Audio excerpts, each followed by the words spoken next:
Thanks to my great camouflage, you may be asking, where is Ismail Chi? I have the answer. I'm here.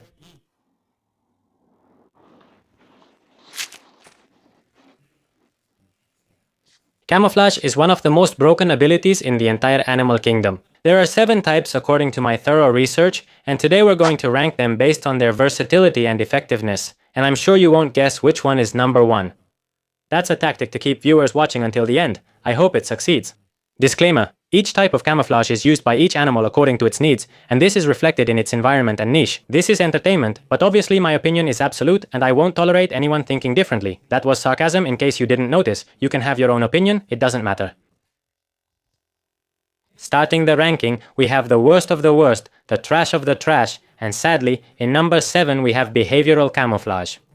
This type of camouflage, if we can even call it camouflage, is more of a complement to other, much better adaptations and infinitely superior types of camouflage. One of the best examples is the leaf insects and stick insects, which move as if they were leaves and sticks. As redundant as it sounds, they let themselves be carried by the wind. Literally, behavioral camouflage is your behavior, but it has nothing to do with appearance. This can also mean putting algae on themselves like some toads do, or instead of moving, staying completely still like owls do during the day, or like Drag the Destroyer. As you noticed, this type of camouflage isn't about how you look or how you blend into your surroundings, it's more about what you do, and for this reason, it comes in last place. I can just stay still and call that mediocrity camouflage. Let's move on to number 6. We have countershading camouflage, which is basically having a dark back and a light belly. In other words, it makes animals have a dark back and a white belly. They appear dark from above, resembling the ocean floor or forest ground, and light from below, like the sky. This is especially common in marine life like dolphins, the beautiful Glaucus atlanticus, penguins, but it also happens in various mammals like deer. This is good camouflage for, but recall that I mentioned at the start of the video I'd consider this one's versatility. In fact, the upcoming ones are even more versatile. Besides, if you look at them from the front, you can see them clearly, but with the next types of camouflage, sometimes they're just a meter away from you and they're literally invisible. This is a very good use of their environment and sunlight, which is another level of complexity compared to behavioral camouflage. But this doesn't help much, so they remain at number 6 instead of moving to spot 5. We'll switch the camera angle to make it seem like a new scene, keeping you engaged and improving retention. YouTube supports this. Disruptive coloration in animals is when there are patterns within the animal that break up its outline so it can't be distinguished, confusing the predator. Common examples include zebras, reef fish, tigers, and owls. This is the final category, which is quite specific and often requires being part of a population. And if you're on your own, you're out of luck, because if you've seen a herd of zebras, it's hard to tell one from another, but when there's only one, it's pretty easy to spot it. Even for lions, according to recent studies, almost on the podium, in 4th place, we have one of my favorite types of camouflage. Mimicry is when one species imitates another to appear threatening or blend in. Or even use lures to catch prey, like alligator snapping turtles that use their tongue as bait. Another famous example is the spider-tailed viper, a viper with a tail resembling a spider. If the name wasn't obvious, that's the reason. The only reason why this type of camouflage is in this spot is because mimicry can backfire and attract other predators. Like in this video, where you're seeing a little turtle eating an insect that looks like a leaf, so it can be counterproductive, which doesn't happen with the next spots. Other famous examples are the false coral snakes with the coral snakes, the mantis orchids with the orchids, or butterflies with eye spots, which makes them look like huge eyes and intimidates other species so they don't come near them. Before revealing the top 3, please subscribe, like the video, and remember that you matter. An incredible person, a person who is trying, you are a person, and that's enough. By the way, this video is sponsored by myself.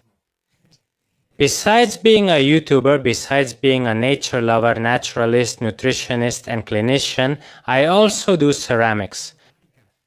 No, I'm not joking. Look at this one for Zaphalosaurus. I made it with my own hands, from scratch. We also have Ankylosaurus. Oh no, I dropped it. Ankylosaurus, grab it by the key from the set, Ankylosaurus auris. Just yesterday I finished making my pterodactyls. Look, they're just beautiful. They have this spot here to put the ring on. Pterodactyls. I have Brachiosaurus. I'm already out of Tyrannosaurus, but I'm also going to make Spinosaurus. Or you can order by request. Follow me on my Instagram page. Prices are very cheap, ranging from 120 to 150 pesos plus shipping. Shipping is available throughout Mexico, so there's no excuse. If you'd like to support me, that's it. Let's continue. By the way, look at this keychain I made the other day. It's beautiful. It's a little frog that's a magician. I made it with my own hands. It turned out amazing, and it's shining because it's cured with ultraviolet resin, so it's going to last a lifetime. Now on the podium, we present the ultimate classic. Crypticism, or camouflage by coloration, animals matching their color and texture to their surroundings, is basic, simple, classic, and reliable. However, again, we're talking about real style, and these can't change color whenever they want or according to their circumstances. There are certain cases where they change according to age, like emerald boas, which are brown when they're young, reddish because they're on the jungle floor, among the leaves, and when they turn green it's because they're already in the treetops, and it's according to their needs.